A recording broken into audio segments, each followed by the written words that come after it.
Thanks for choosing us. We are your home of independent, fearless and credible journalism. This afternoon, there is a sign of relief for stranded parents and students as government is assuring them of a smooth process to secure self-placement. Scores of parents have since this morning thronged to various computerized placement resolution centers across the country, hoping to secure self-placement for over 170,000 students who could not gain automatic placement into selected schools across the country. Well, the Deputy Education Minister, Dr. Clement Park, told us yesterday that he was assessing the situation. And today, during his visit to the processing center at Nat Hall in Accra, he stated that although not all students will get their school of choice, every issue will be addressed before the school reopens.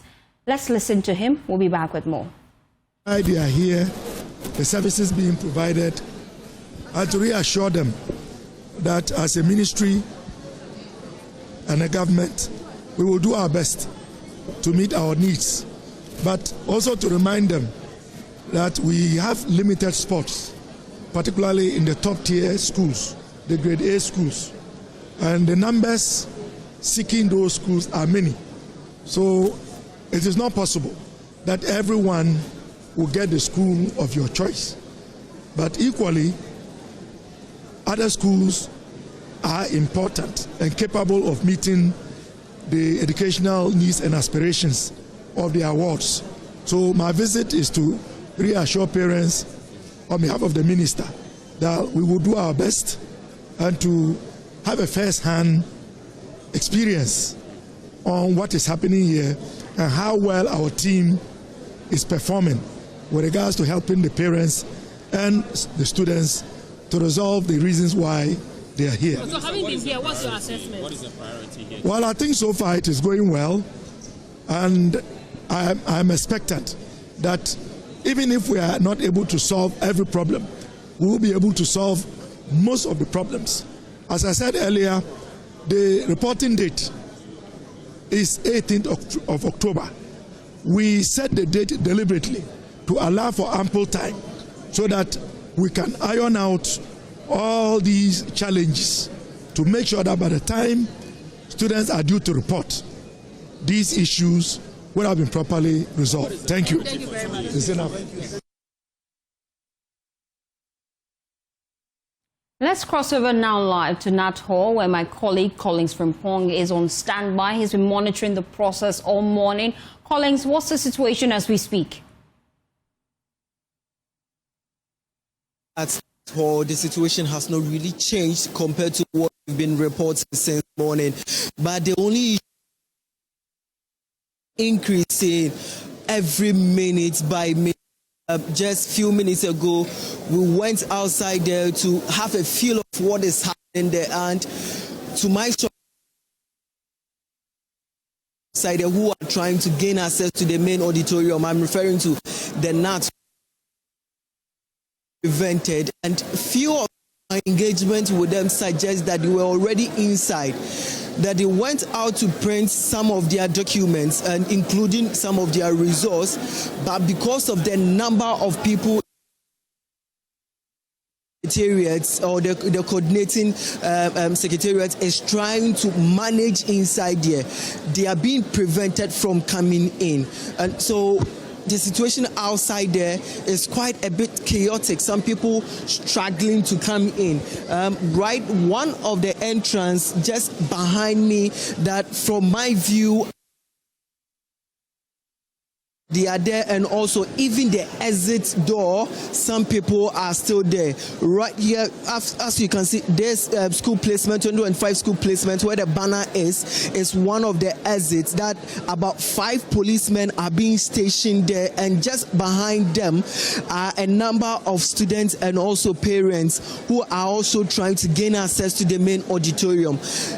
In the morning, when we go here around 6:40, number of parents were already seated in some of the tents that were erected by the secretariat, that they were ready to gain access into the main auditorium and ensure that they get placements. What we know so far, as of now that I'm speaking to you, the information that I picked from the Ministry of Education suggests that 52,000 out of the 107,000 students who have not gained placement so far have been able to access the portal and have secured their placements since the last 48 hours the portal was opened. And the people here that they've not been able to access the portal or having issues, some of they already have placements, but because they want changes, that's why they've moved here. But I have some of the people here that I want to engage. Sir, good afternoon. Afternoon, sir. Please, what's your name? My name is Salam Mustapha. So far, how's the process for you? So far, I think they are doing very well. But comparing this year to the previous years, I realized that the previous years, in fact, things move faster than as we are seeing it now. You can see that there are a lot of people here. Some are still standing outside, waiting to come inside and then have the process done. So looking at it this year and that of last year mostly when you come, you'll be educated on how to select the schools. You choose 3 schools of your preference, then you write it on a placement form, then you submit it, the course you want to do. If you want to change status, that is either changing from boarding house to day school, you do. You want to change your course, you do. You want to change school, you do. So you can't be just submit it and then you go. But today what we are experiencing is that you have to join the large queue, as you can see. You go to the table before you be taken through the process. So looking at it this year and that of the previous years, I suggest the previous years, I mean, things move faster than we are seeing it now. So far, what issue did you even come here with? Exactly. So what I'm here to do is I mean to change placement of school.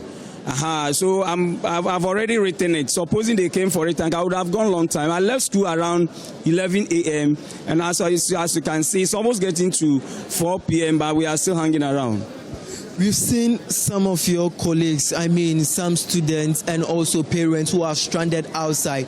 I don't know what you've been picking. You are in the auditorium though, but I know some people who have been coming in. I'm sure you've been speaking to some of them. Sure. The problem is, with the large number that we have inside here, we have to attend to these people to a level before they can allow the outsiders to come and join us. The crowd will be too much for them to handle. So I think that's what is happening outside there, as you can see. But what recommendation would you want to make to improve the hosting? Exactly. So my recommendation as well as suggestion is that I would suggest they go by the previous system, whereby it's parents to be educated on how to select the schools. And if you want to do placement or change of placement, change of status or change of course, you write it at the back of the placement form, you submit it, then you go your way, rather than the way things are going. If you are not careful, by the time we're back here on Tuesday, the crowd will be large to the extent that it cannot be controlled by the officials in charge. Thank you. Thank you, sir. Thank you, sir. So firstly, he is one of the stranded parents who is trying to change things for his ward, and the situation, as he narrated, suggests that there is a long queue here. They are trying to navigate the whole situation over here. Let's get more people here. Daddy, good afternoon. Good afternoon. I've seen you standing here for quite some time now. I don't know, what did you even come here? What's the issue? Yeah, I came here. Sorry, I came here to check to change the school of the placement. Yeah, where my son got is the third choice, which I don't is far for me. So we are trying to see if we can change it to the first or second choice. Right. We know that before they even wrote the BECE, they were given the opportunity to select some schools that they wanted, and even after the results came out, they had the opportunity about a week to go through the whole process again and select if everything is fine. I don't know if you had the opportunity to check all these things to ensure that all the schools that you selected for various categories were your choice, that if they get access, won't be a problem for you. Yeah, we check it, but the third choice is it the last 5 choices that is where the problem it came from, because from that side we didn't check it proper, because we were thinking about the first and the third choice. So that was what have brought the problem to me. But where you were standing, just around the pillar, there is an exit there that we've seen a number of people stranded there. We've seen policemen also there who are trying to control the crowd from preventing them from coming in. I don't know if you have any information. What really is the situation? Well, they were some of them were trying to come in. I think they wanted to come in, but the police were telling them not to come because that place is not the entrance, it's the exit. So I think that is why they were asking them to go out, but still they are trying to come. Because for me, I see it as come and verify. You just have to go through the process. So I just came in and then I passed through the entrance and then we came in. Grateful to you. So firstly, this is what is happening here at the NATO movements. Currently, we have a huge presence here, but quick one, before I hand over to the studio, let me run you through what really is happening. There are that far end, the remaining 3 is also for those with general information. Aside from that, the Secretariat have set up 4 different tables, and the tables that you are seeing are short is for those who are having general information, based general information on the placements. And the last one also is for TVET, those who are facing issues with TVET that they are addressing them. So this is what is happening here. Monday, they will not be working because it will be a public holiday, but they will resume on Tuesday and ensure that all people who are having issues will also be addressed. But what we have been told, according to the Ministry of Education, the information that I picked from them is that so far about 52,000 have been able to self-place using the portal since it was opened in the last 48 hours. So this is what is happening here at the Naxo Fosti. Thank you, Collins Frimpong, just giving us update as to the current situation at that resolution center here in the Greater Accra region. Parents are there to address the concerns. He's giving us updates that so far 52,000 students have been able to use the self-placement platform, and government is assuring that their concerns will be addressed. Well, still on education, Ghana's education sector is grinding to a halt from today as the Teachers and Educational Workers Union, TEU, declares an indefinite nationwide strike. The union's members donning red armbands and chanting sorrowful songs today at a news conference say they are distressed by government's persistent silence on their plight. At the news conference today in Accra, TEU General Secretary King James Azotiba said members have endured neglect for far too long and had no option but to declare an indefinite strike, adding that they will not return to work until their demands are met. The public universities of Ghana, the technical universities of Ghana, as well as the Ghana Library Board, the Ghana Museums and Monuments Boards, have been taken for granted. Our contributions to the smooth running of the educational system in this country is indispensable.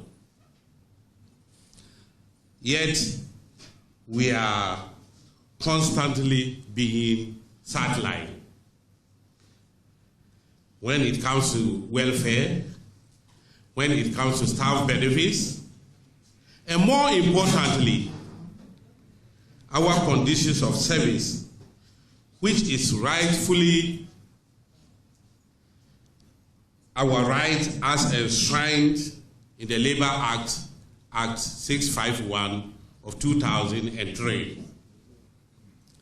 Madam Chair, the Teachers and Educational Workers Union, TEU of TUC, we have exercised a lot of patience. We have shown commitment to dialogue with our social partners. Unfortunately, the issues that have affected our members remain unresolved. And promises made to us have been left unfulfilled. This persistent neglect is nothing short of discrimination and unfair labor practices, which will not be tolerated. Unfair labor practices and discriminations are both in the 1992 Constitution of Ghana and the Labor Act, Act 651 of 2003. These are all forbidding acts that anybody is supposed to melt to a worker or workers group. Sister Chair, it is for this reason that effective today, the 19th day of September 2025, the table of TUC hereby declares a nationwide strike with immediate effect. Well, let's explore this further here on The Pulse. Join me in the studio is King James Azotiba, General Secretary of the Teachers and Educational Workers Union. We appreciate your time here on The Pulse. I just want to start with an understanding of your key concerns. Yeah. You're raising concerns of your conditions of service, but flesh it out for me. What exactly are your expectations of government? Thank you so much, and then my best regards from the leadership of the Teachers and Educational Workers Union to all your listeners nationwide. The expectations that we have from government is very simple. We are part of the working class in this country. Our contributions to education is immeasurable. We are a very critical group. We are the educational support personnel. We support education delivery in this country.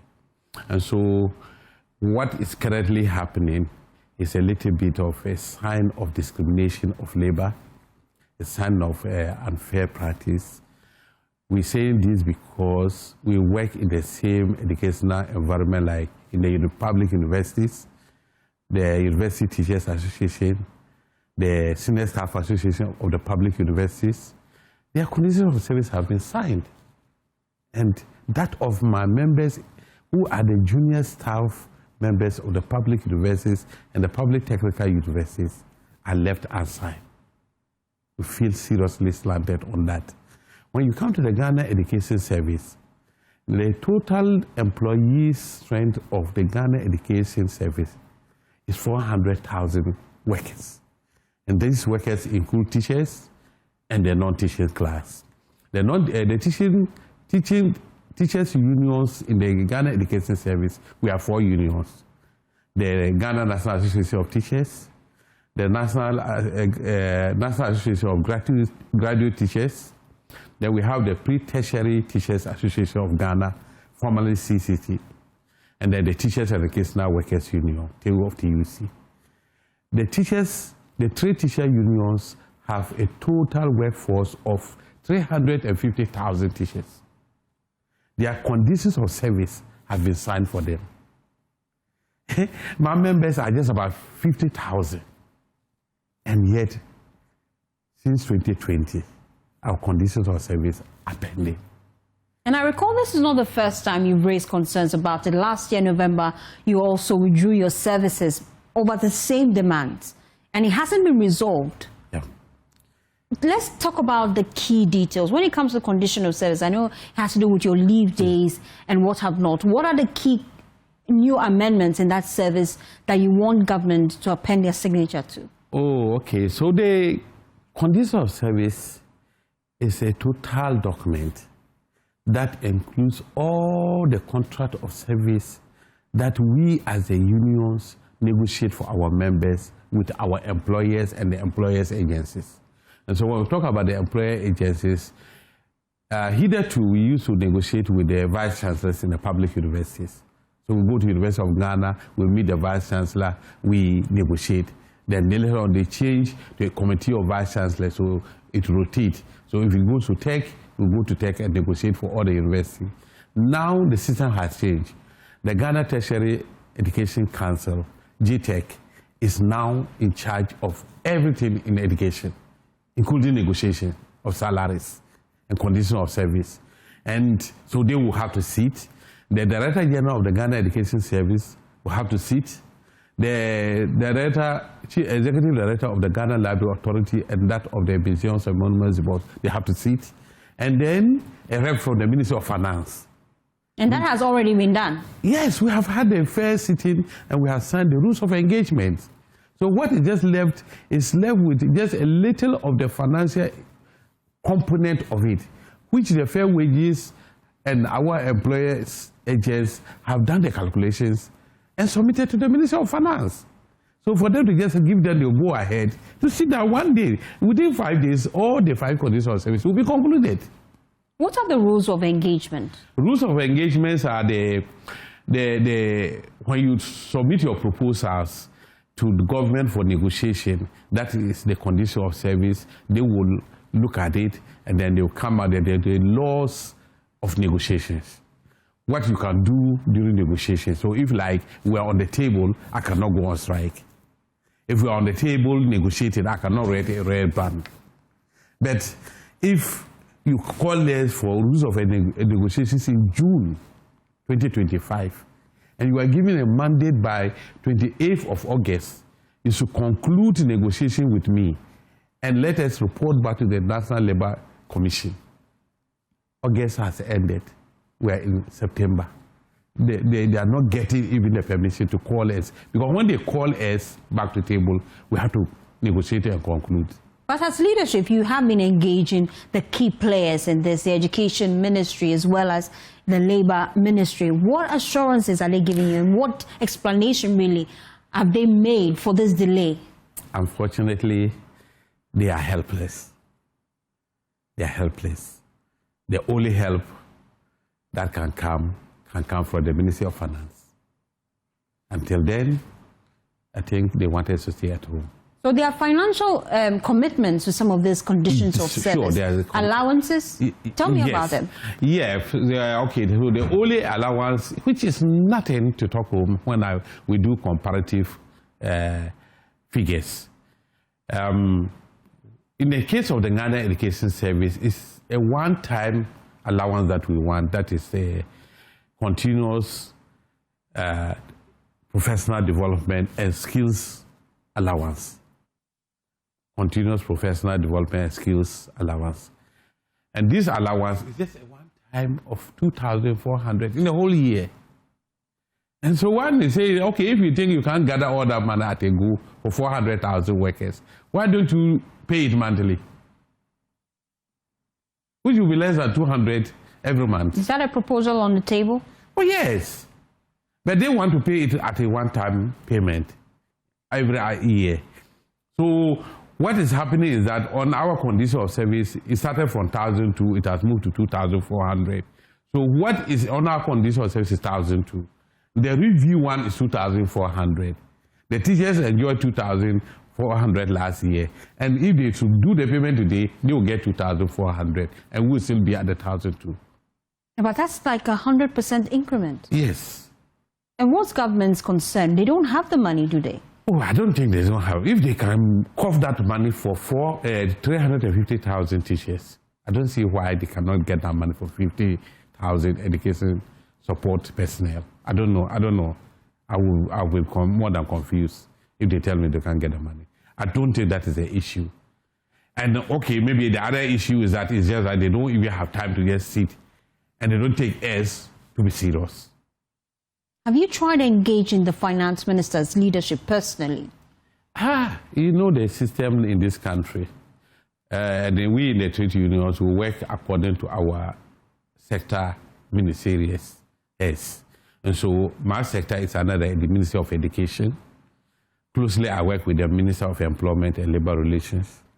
And we just, this afternoon when he heard of our strike, he also called us and we went to him. Well, they all promised to pick up the matter with the Minister of Education. They all have to pick up the matter with the Minister of Finance, and then he will give the clearance for the Chief Executive of the Fair Wages and Salaries Commission to continue with the negotiations with the S. I'm quite interested in the details of this condition of service. Okay. Let's take out the financial implications to government. Okay. What are some of the key reliefs you're seeking when it comes to your leave days and what have not? So leave days, we have number of leave days that we enjoy. So 32 working days for the junior staff and 34 working days plus 2 traveling working days. We have maternity leave arrangement for the gender, the ladies who are also workers. And these days, globally, we have also come out with a new leave called the paternity leave that we are also introducing, that when your wife gives birth, at least as a father, you should stay home at least 1 week or 2 weeks. And for our proposal on the paternity leave is 2 weeks, just some 10 days to give first-hand support to your new baby and the mother. At least family care is very, very important because women, we get so much engrossed with our work. And so if you don't get that opportunity of a paternity leave until you get your annual leave, and then you will never get it until some time that your partner in the house might not even need it. Okay, we also have in the condition of service disciplinary rules. So we try to categorize the disciplinary rules so that if there's an offense in the office, we try to classify it into minor offense, major offense, and a very critical offense that demerits an outward dismissal. A minor offense might warrant a warning letter. But without this is, somebody can just do a minor offense, somebody can just look at you, shout on you, and when you return back, you are fired. Let's listen to the Labour Minister, and I'll come back to you for a reaction to that. He says that government has taken notice of your key concerns and he's working to address them. Let's listen to him. We'll be back to get the reaction of Teo on this. Taking notice of their demands. They had come over to my office. They have discussed their challenges. I made arrangements and had a meeting with the finance minister. We discussed with extensively, and he proposed ways by which he would tackle it after comprehensively looking at not just their own, but the other proposals sent to us by various organizations who are also threatening strike actions. We think that as a government, to tackle them individually will create much more problems for the labor force in Ghana. And rather than doing so, we thought that we have a comprehensive approach by the Ministry of Finance to their demands. So in the end, it will be seen as solving the problems. I am looking out to have a chat with them to give them assurance that what they are asking for temporarily. Tewu has warned that any attempt. Well, we just heard from the Labour and Employment Minister. Has he engaged you? Yes, immediately after our press conference. In fact, last night he called me and he was wondering why we have not come to his office or we've not reported our grievances to him. We also made it known to him that several letters to both his office and then the agents under his office, most of these letters are written to the agents, Fair Wages, Labour Commission, and then our sector minister, Director General of GTEC, GES, and then we copy to the sector minister of Education and Employment. And so we had that discussion. He gave us some assurance that he would try to lace up with the colleague ministers of finance and others. And we had this assurance we keep on hearing every time.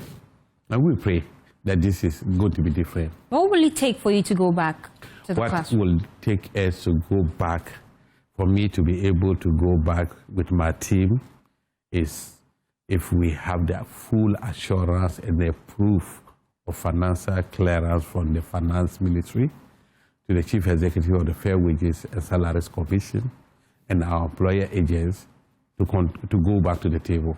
That is the only thing. Until then, Aluta continue. Okay. Well, you're still watching the polls. When we come back in the studio, we'll tell you what the opposition New Patriotic Party is up to and the key concerns they have about this administration. Please stay with us.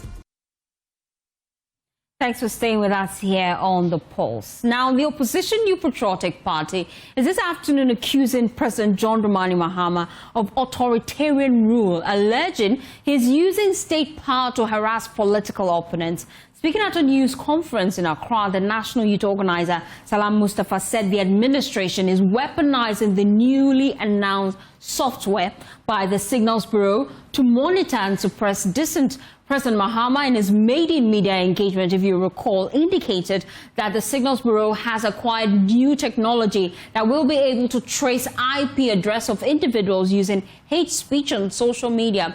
But the national youth organizer says the use of the technology will lead to a silence culture in the media. Let's listen to him. We're back with more. Today, I am scared to say that the narrative is changing. The story is becoming bleak, gloom. And I am not a prophet of doom.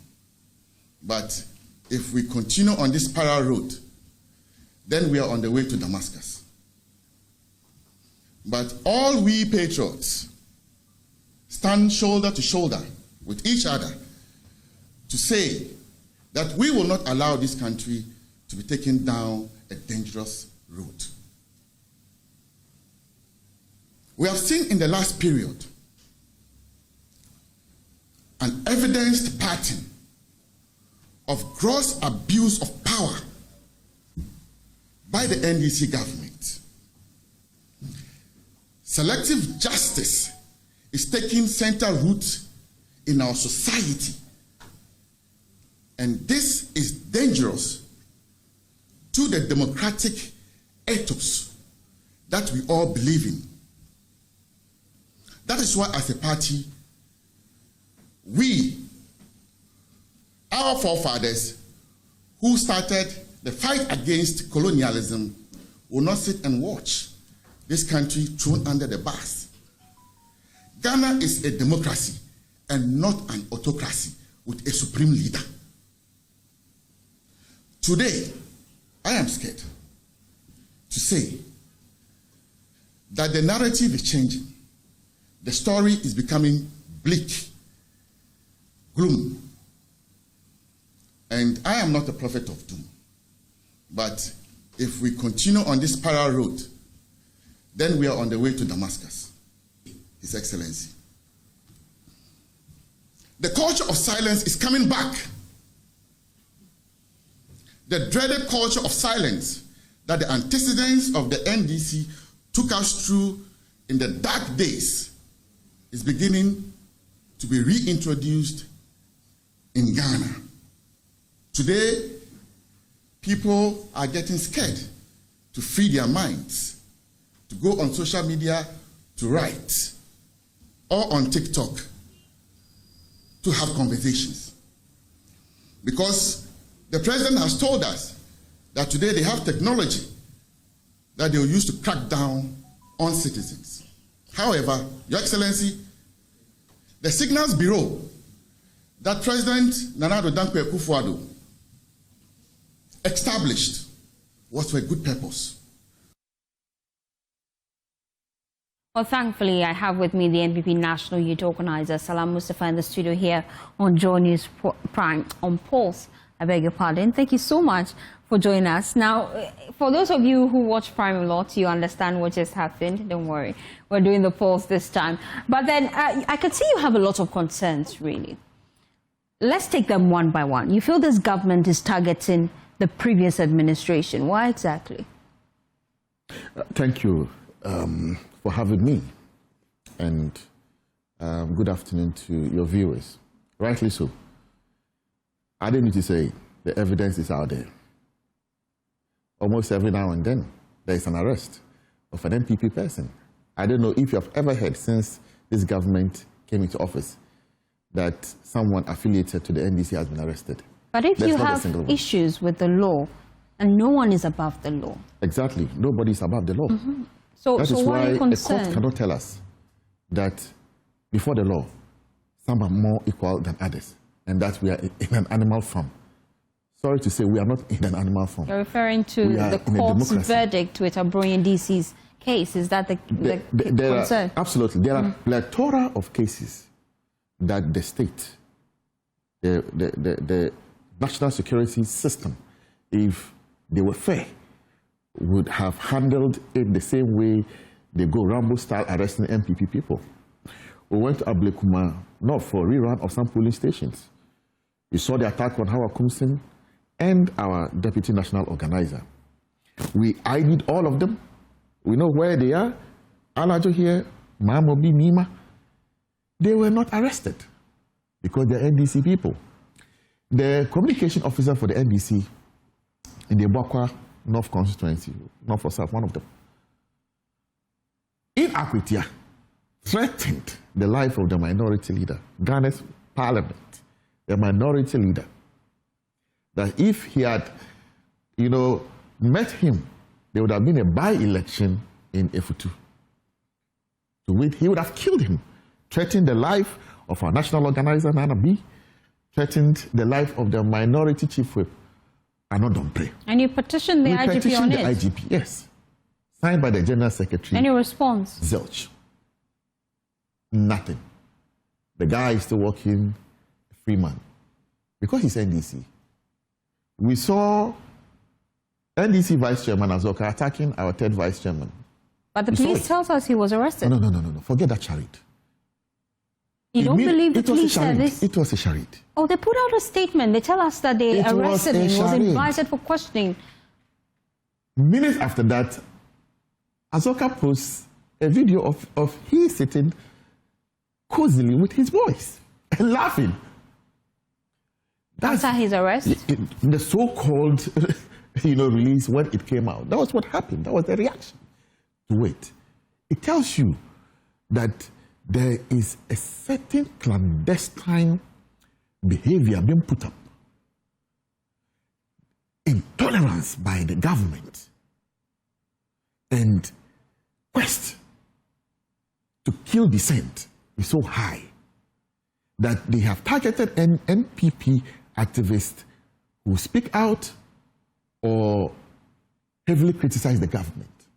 And this is alleged by you?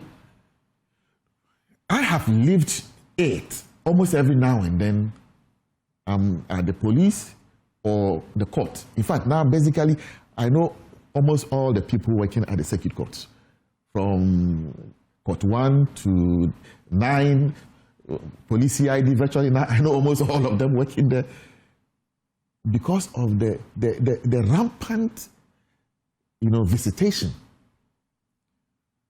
to the facility.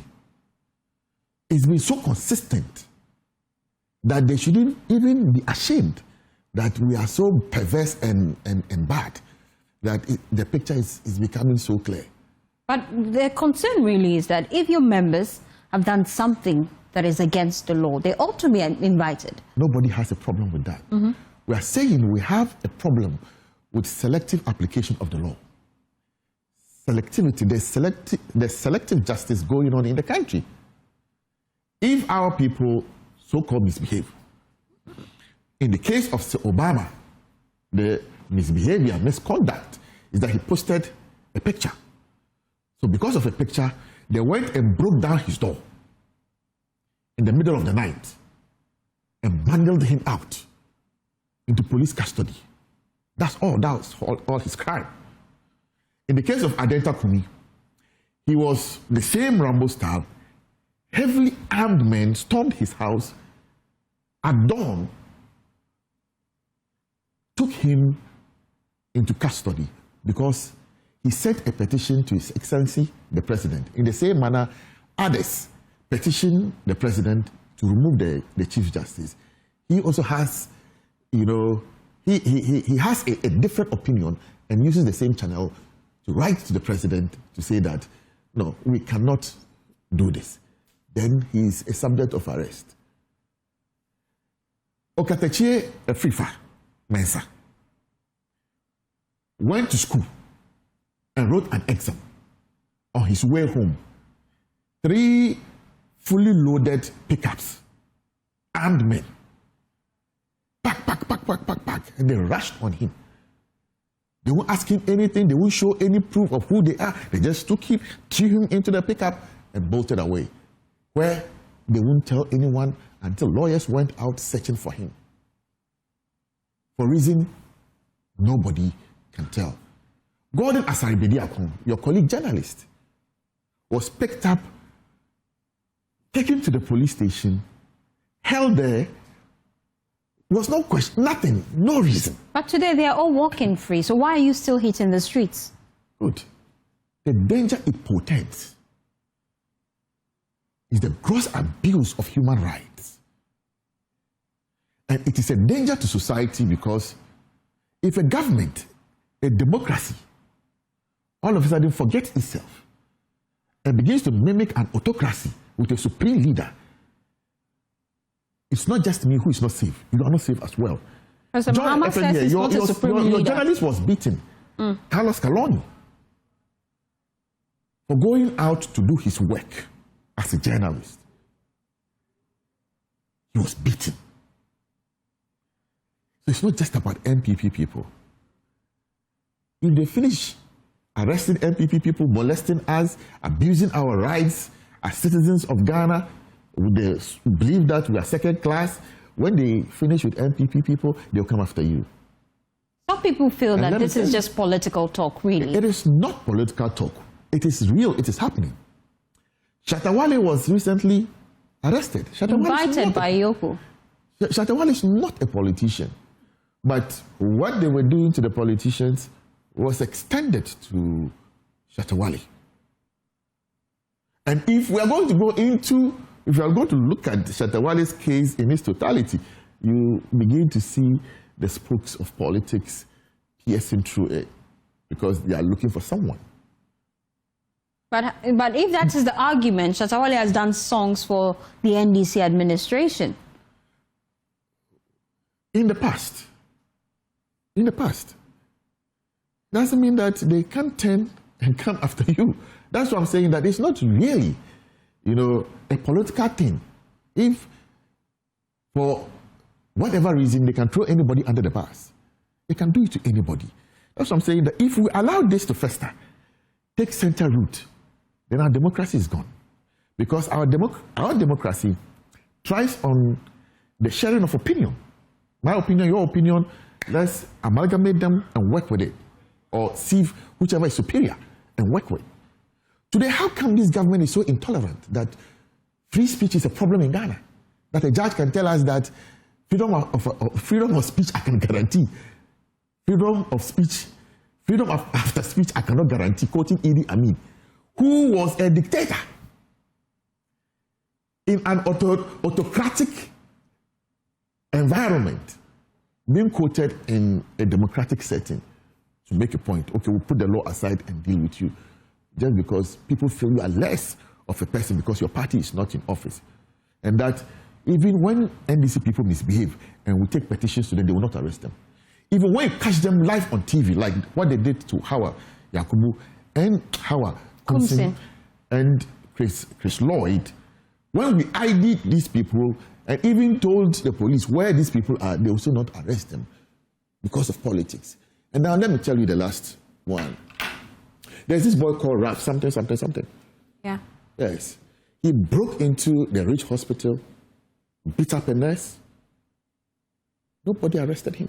Committee was set up to look into that. You're not pleased with that approach? Why didn't they use the CID? And after the committee finished its work, why was he not arrested? That you can assault people and go scot-free? The committee's findings, we got the committee only went and sat down of it. And drank tea and came back and threw some jargon, some balderdash on the table and went away. They said the nurse in question wasn't actually assaulted. That is why they should have given it to the CID. They should go and arrest him, investigate him. If they come to the same conclusion, then he can walk free. But because he's an NDC person, not once has he been thrown behind bars? And I'm telling you, if it were an NPP person, they would have gone Rambo style. Did you see how they took Chairman Abronye to court in a grand style? Stay with me, in a Salam. Black Maria, which is a moving cell. Stay with me, Salam. Like Let me bring in Shamima Muslim. She is Deputy Government Spokesperson. Join us live here on The Pulse. Shamima, we appreciate your time. You've just been hearing the key concerns put out by the NPP administration, that this administration is seeking to gag free speech. How do you respond to that? Good evening, or is it afternoon, to you and your viewers. Indeed, I just got a call from your producer asking me to respond to some baseless claims that were being made against the government. My initial thought was to not respond to those baseless claims, because my thinking is that the media in and of itself, beyond serving as purveyors of he said, she said, has the ability, and JoyNews more than most have the ability to establish whether or not this government, His Excellency's government, can be described in the terms that your guest in studio is describing it since His Excellency assumed power in January of 2025. Whether there is any base to come to the conclusion, as those conclusions were made in the 8 years of the Nana Bawumia administration, where independent agencies declared boldly from facts and statistics that trust in accountability institutions had been eroded because of the tinkering of Salam Mustapha's government, that the judiciary had been reduced in the image of the judiciary had been reduced in the public eye because of these same tinkering, that the media had been stifled, that freedom of speech had been stifled. I would wait for the Afro Barometer next round of surveys to come to those same conclusions before I can begin to take Salam Mustapha seriously for those baseless claims. Do you see it? This country is turning a new direction. Whether or not the NPP will sit or won't sit, we all know that they have been crying and praying that this government fails.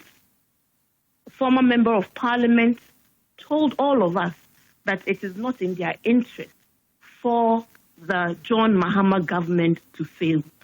Those are enemies of state. Those comments are not political comments. Those comments are comments about and around people who do not wish this country well. So while the NPP continue to behave in the ways that have reduced them to the numbers that they have in parliament, while they insist that they will continue to be a nuisance to the forward march of this country, while the media allows them grounds to make these sometimes baseless claims without accountability, we will keep our eyes focused. His Excellency will continue to build this country, together with whoever is willing to build this country. Look, this thing that they are doing, they did it from 1966. I was just reading, I have these books that I'm reading, and in 1966, after conniving to oust Kwame Nkrumah, the newspapers was rife with headlines. Nkrumah was a fraud, they said. Politics affected discipline, they said. They did a lot of things. They tried to annihilate the legacy of Kwame Nkrumah. These things are tools from their toolbox. We know them too well, and this government will not be detracted by them. And for the record, His Excellency is not one who gives in to wanton abuse of his powers, as he has shown since January. He is not a vindictive leader who ensures that his opponents or even members of his own government who disagree with him face his angst. He is not of such. And that is why we had seen this new turn in our good governance indicators. Because this government, when they need to turn the spotlight on their own, they do that. And since January, the examples are there to show. So they have a right as an opposition to behave in a responsible manner and to engage in responsible opposition as they try to recover their party, or they can decide to be a nuisance. It is really their choice. At the end of the day, we hold the good people of Ghana in high esteem. We will continue to communicate to the good people of Ghana the actions His Excellency is taking to reset this country for jobs, for accountability, which they are running away from, and for shared prosperity, not a clannish group that would appropriate our collective resources for a few. To that end, as we speak today, the GES is working to place our students in our schools. They have set up a center for all redress and all challenges that parents are going through. Ministers are meeting their constituents and explaining to them government challenges.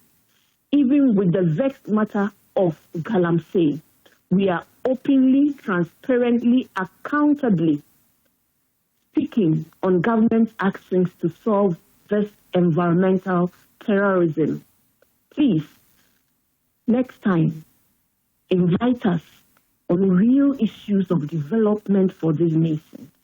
When a policeman slapped a journalist, you reported instantaneously the action that the Ghana Police Service took to remove that police officer from operation and to let that police officer face scrutiny and investigation and consequence. When members of the NDC, in responding to the presence of an NPP person who sprayed pepper spray, when we reported and we all saw the condemnable reaction, even though the NPP, Hawa Kumsing, had no right to hold pepper spray in an election inner perimeter. We condemned, right-thinking members of our country condemned the excesses. As we speak, those particular individuals were brought before the law courts and they faced their fines. These are the actions that show a departure. Abronye and the comments that he made, if the IGP exerts his right to bring him to book with regards to the claims that he made, very irresponsible claims that Abronye made. This is not the first time Abronye has insulted anybody. Abronye has been insulting people. You see, it is not a battle between angels and demons. Within our both political parties, there have been excesses, and there will always continue to be those hawks in parties, those that do their things differently.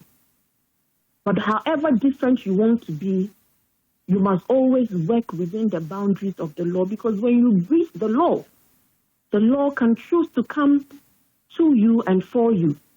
And so when leaders who must know better, who must do better, who must speak better, find themselves trying to project self-seeking behaviors, then you know that there's a long way to go.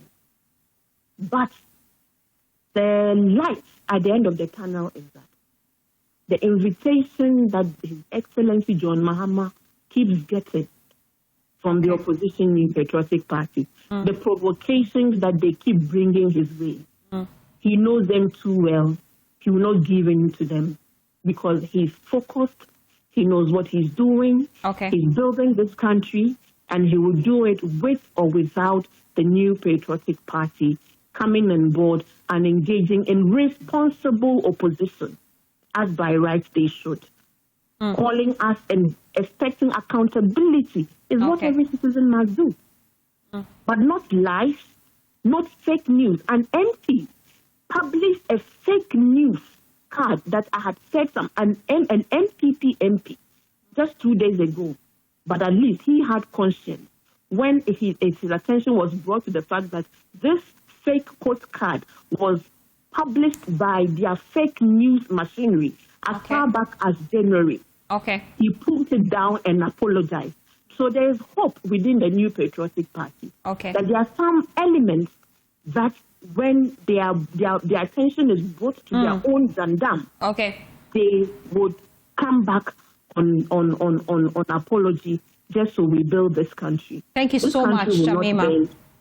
We appreciate your time here on the poll. So I'm wrapping up with you, Salam. We've just heard from government. They're concerned about your approach. They say this is just one of your tools from your box. It's not new, is it? It's all political for you. If this is the thinking of the government, then there's a problem. Something is wrong. And I was quite amazed listening to Shamima and her choice of words. Frivolous. People were thrown into jail, remanded into police custody, their rights taken away from them, and you call it frivolous? Really? You're walking free today. I'm not talking about myself. I'm talking about, say, Obama and co. 2 young ladies whose rights were abused for crying out loud. 96 hours behind bars before they were put before a judge in a court of law. So you're still hitting the streets? When exactly? Hit the street. When? On Tuesday, 6 a.m. we are at Obra Spot, all the way to the police headquarters, where we present a petition for police and national security, detour, come and use the 37 road and stop in front of the Jubilee House and present a petition to His Excellency the President.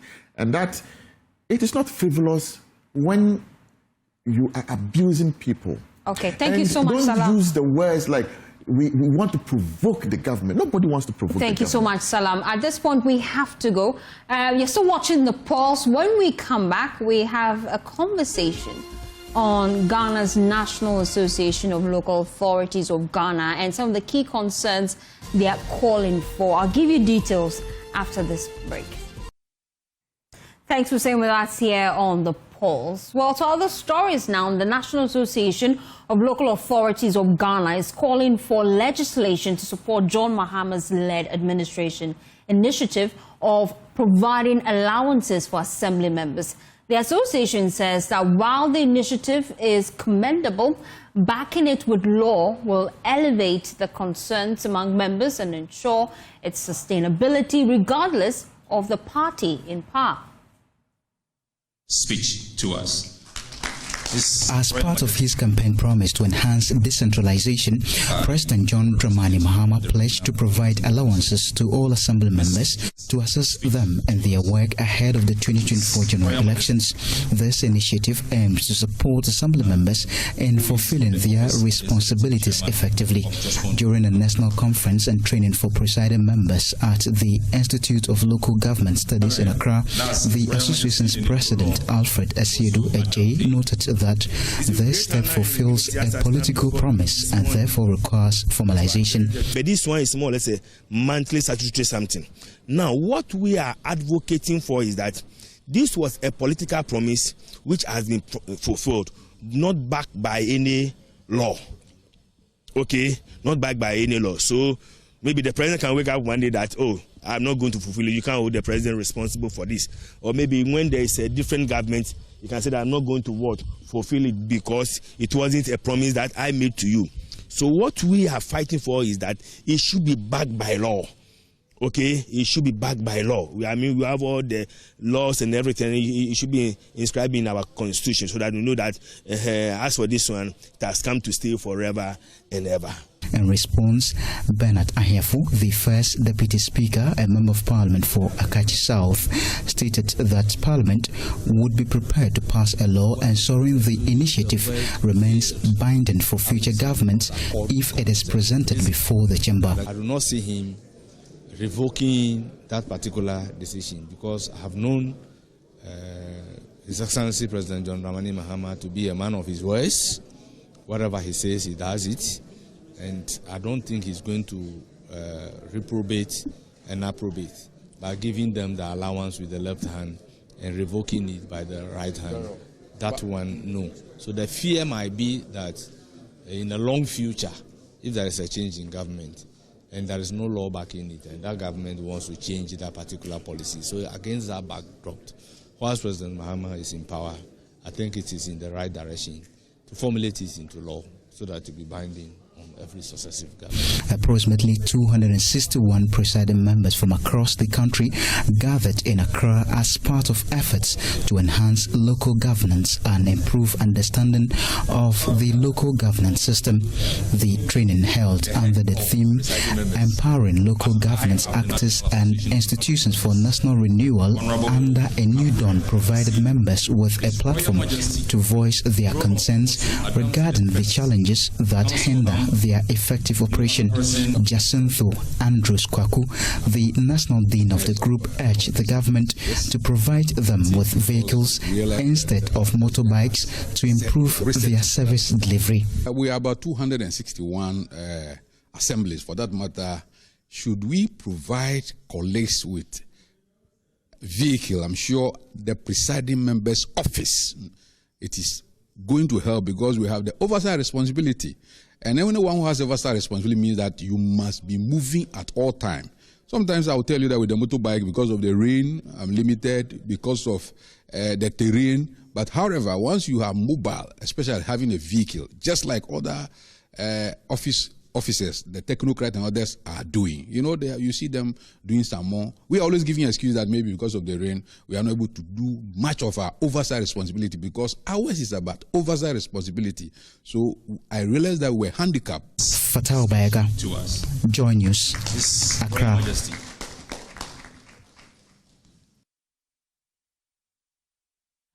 The Ghana Medical Association says it will not shield any bad nuts within its ranks. Now, acknowledging that there are challenges with some doctors alleged to be struggling with drug abuse, they say that they would ensure that they do their best to provide the necessary quality health care. This decision follows the Dental Council decision to suspend 51 practitioners across the country over drug addiction and mental health concerns. The council says, though painful, the decision is necessary to protect patients and safeguard standards in the health sector. There's more in the following report.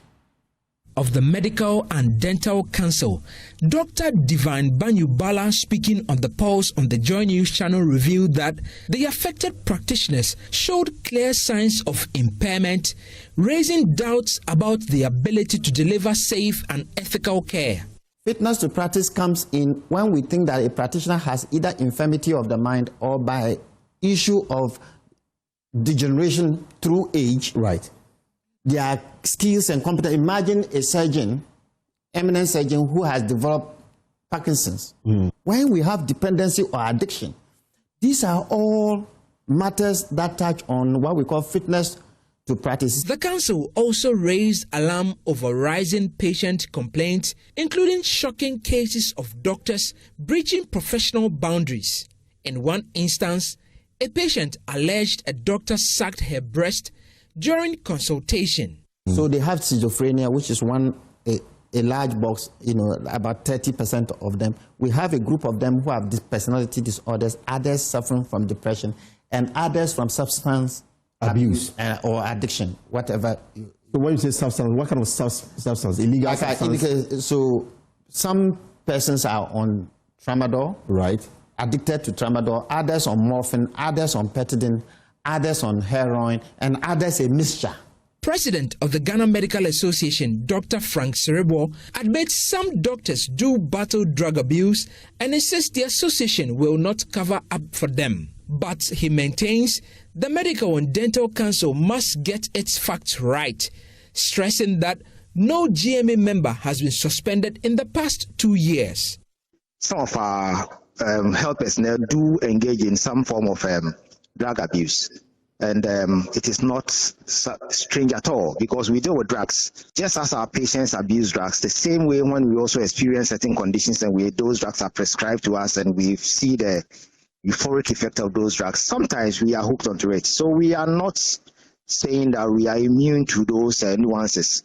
So I think that the Medical and Dental Council will do us a lot of good if they are telling us over the period that they have had 51 doctors suspended for substance abuse, because we don't have 51 doctors suspended this year or last year. GMA and Medical and Dental Council trade words. One thing is clear: public safety is at stake. Both bodies say their priority is safeguarding patients and restoring trust in the medical profession.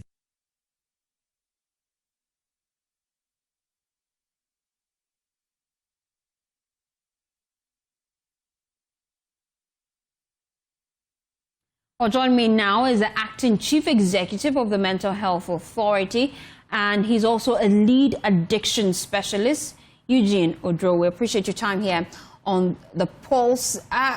This is quite concerning for me, especially as a patient. We're hearing of doctors abusing drugs and yet attending to patients. Tell us more about this mental challenge and how we can deal with it. So the reality is that doctors are part of the population. So we are no different from the rest of people, and the diseases that affect the general population also affect doctors. So it is really not unusual to have doctors suffer the same conditions that they treat, because, I mean, addiction is a disease. Mental illness is a disease. So whether you are a doctor, you are a pharmacist, or whatever you are, it does not change the very person, which is the genes. Maybe your knowledge may modify how the disease expresses itself. Okay. So but it's challenging, really. I'd like to come in at this point. It's challenging, really, especially for myself as a patient, because we expect that medical doctors and practitioners, they live up to the highest standards when it comes to professional delivery. But then when I am being attended to by a doctor that is battling a mental condition, how do I go about that?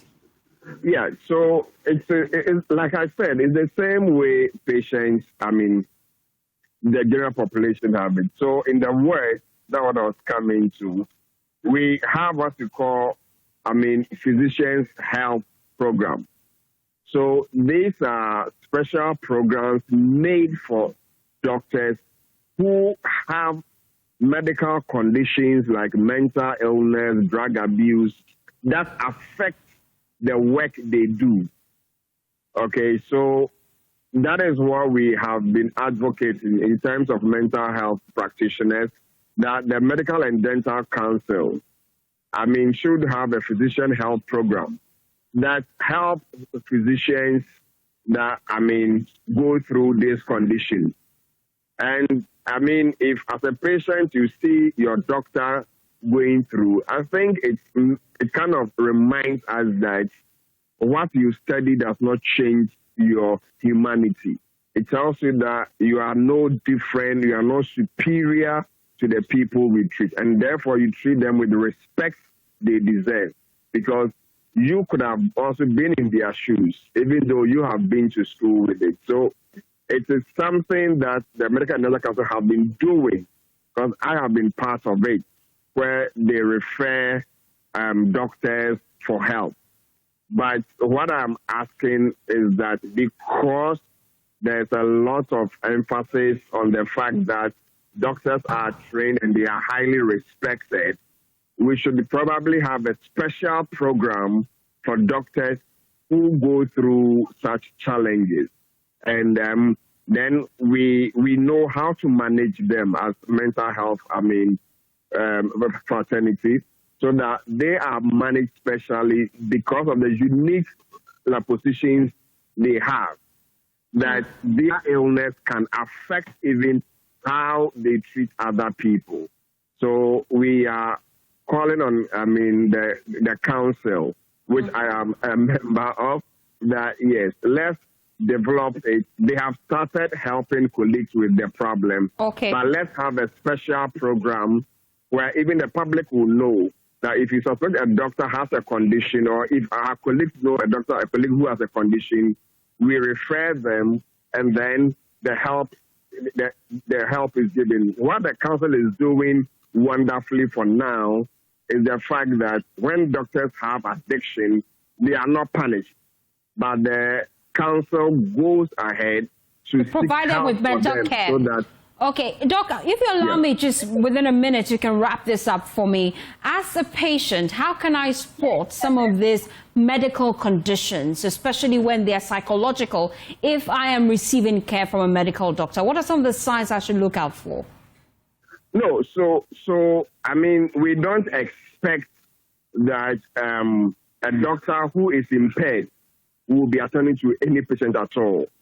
So if it does happen, it is quite rare and it is unexpected. And that is the job of the council. So anytime the council hears of such a thing, they kind of, fish them out and then attend to the doctor so that that doctor is not impaired. So there's a special, policy for impaired physicians where, so if you suspect it, you can reach out to the council. They will reach out to the doctor, and the good thing is that they will not necessarily punish. What they seek is that they will assist that doctor, and by first removing you from being a danger to the public. Thank you so much, Doc, for your time here on The Pulse. Away from that, now, as a Joy News channel, we're continuing with our campaign against drug abuse in Ghana. Today, we're turning the spotlight on the alarming rise of opioid abuse. Our recent feature, Deadly Doses, moved beyond statistics to expose the human faces of Ghana's drug crisis, from the ghettos where narcotics are openly traded to hospital walls where lives hang by a thread. The documentary revealed not just the scale of the problem, but also the urgent need for decisive action. Only 2 days ago, the Medical and Dental Council disclosed to us that even some medical doctors are now hooked on hard drugs. A reminder that this is no longer a fringe issue, but a national crisis. To help us better understand the situation and chart a path forward, we're joined this afternoon by Dr. Nana Efiabuaji Asare, an accomplished healthcare leader with deep expertise in pharmacy and organizational management. Doc, we appreciate your time here on The Pulse. Thank you very much. And the name is Nana. Okay, thank you so much. Thank you, thank you. Now, so the bigger concern really, we're just hearing from medical experts tell us that doctors are beginning to consume some of these hard drugs. Yeah. And as a patient, I'm worried. How do we deal with this canker? Yes, so thank you very much. And good afternoon to the viewers. I must say that it was interesting for me to hear the voice of Dr. Eugene Dodonyo. We have been in certain classes together, and of course, prior to him, I heard Dr. Banyubala there, the Registrar of Medical and Dental Council. So good afternoon. Yes, it is a problem. And like you said, some of the exposition which I think in your capacity as media have been able to shed light on for all of us to appreciate the looming problem of opioids. It is true that in the pharmaceutical space and in medical practice and clinical practice, there is a need for opioid because, yes, that's what we use for moderate to severe pain. So we cannot take it away from the practice. However, it is of concern that these opioids have also found its way being illicit use of it in terms of even the strength and then the quantum, that what the pharmacist will call the dose that is in the drug.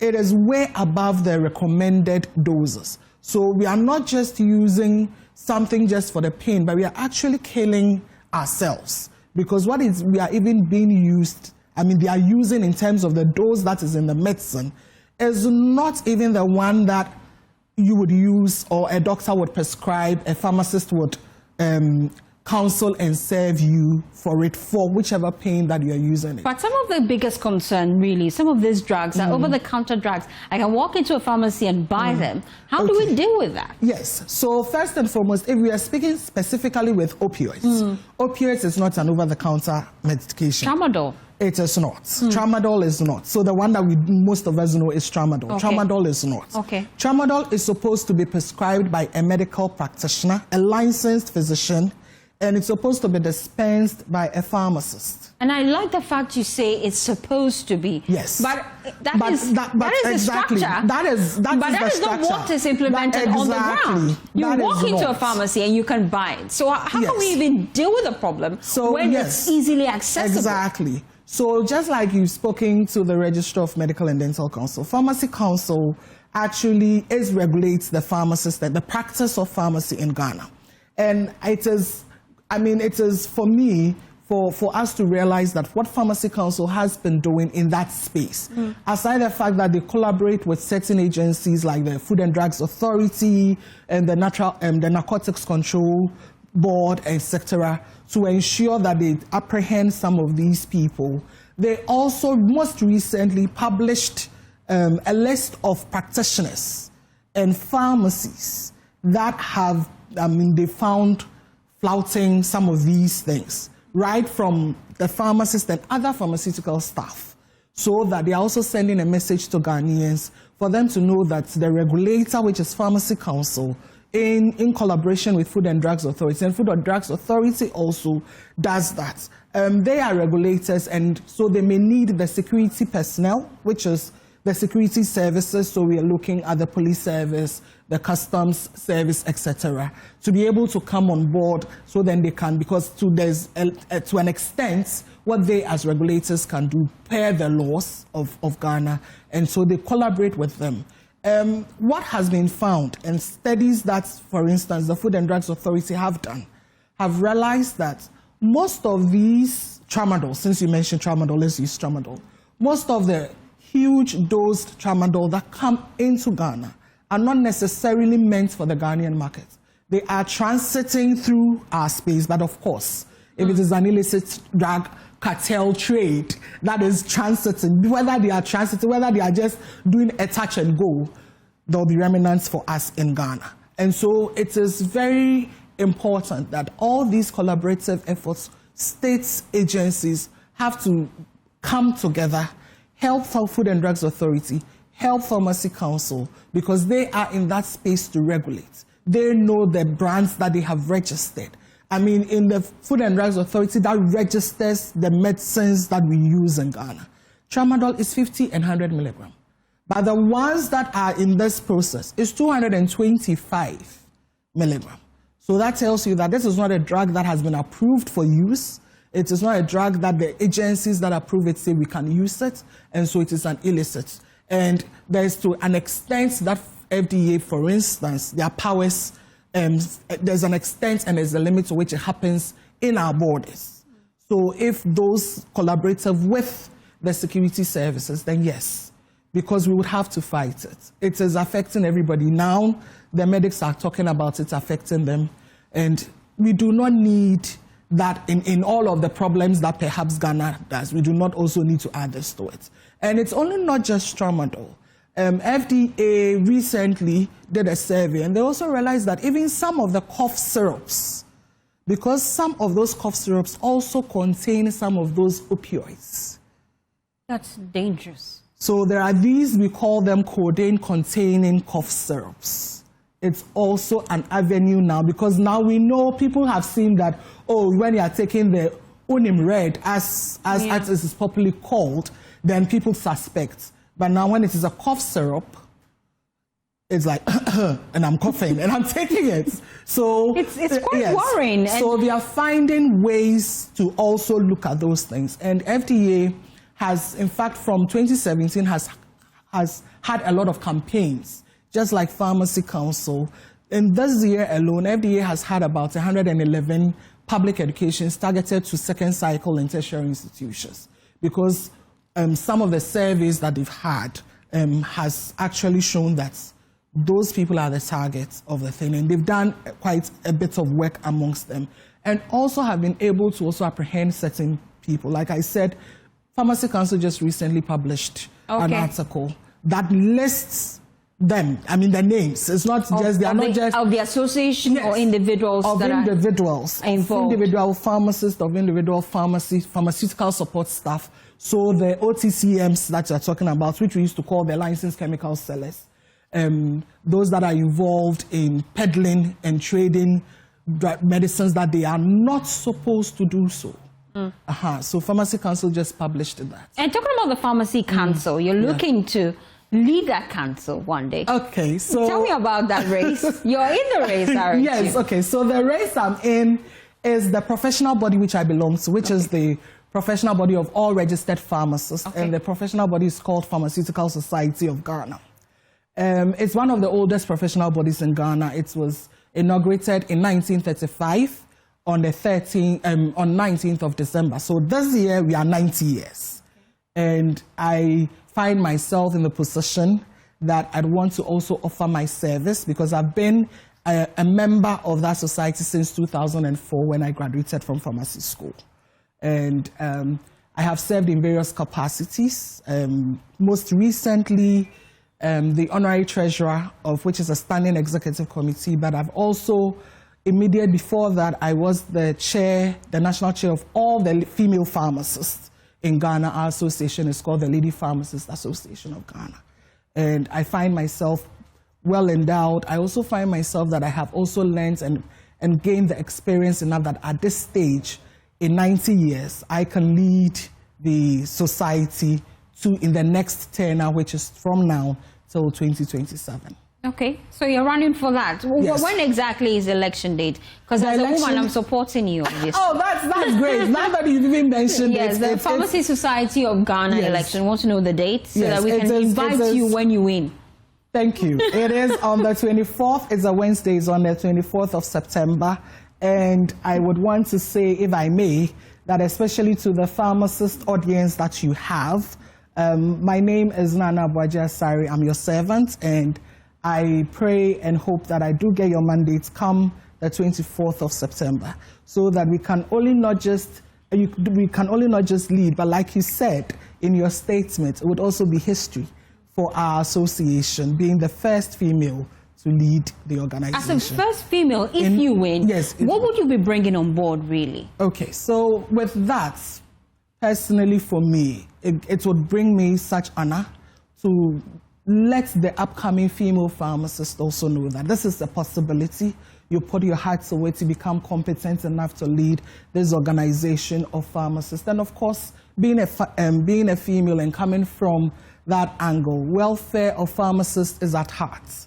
And so I'm looking at ensuring that, yes, the welfare of pharmacists is prime for me, our unity and our influence as pharmacists in the society, because even in talking to you, you did mention that, yes, we do know there are structures, but then you walk to a pharmacy and anybody there is willing to give you tramadol without even seeing a prescription. These are things we'd want to change, because when that also changes, then yes, when I come and I'm sitting with you, you actually do know that, yeah, the pharmacist really has value. And the pharmacist is actually performing the pharmaceutical care space. And also to ensure that not just the fact that there's a pharmacist, but there's the presence of pharmacists. Because when you speak to these regulators, I mean, be it Pharmacy Council, be it Food and Drugs Authority, they always do talk about the fact that they are under-resourced, they are understaffed, etc. We have, even in our hospitals, certain, some of these public government hospitals that do not even have pharmacists. So it is also one of the things that, for me, we would have to do the stakeholder engagements, ensure that when you enter a public hospital, you enter any facility, but much more important, I want to tell the public. But we have to go. Yes. So make it 30 seconds and then we'll go. To the public, that when you enter a pharmacy, please ask for the pharmacist so that you can be sure to get the good pharmaceutical care. And that's the reason why you are in a community pharmacy or in a retail farm. Thank you so much. On that note, that's how we wrap up the pulse. My name is Faustina. It's been a pleasure doing this with you. Please have a wonderful weekend. I'll see you next week, same time, same station.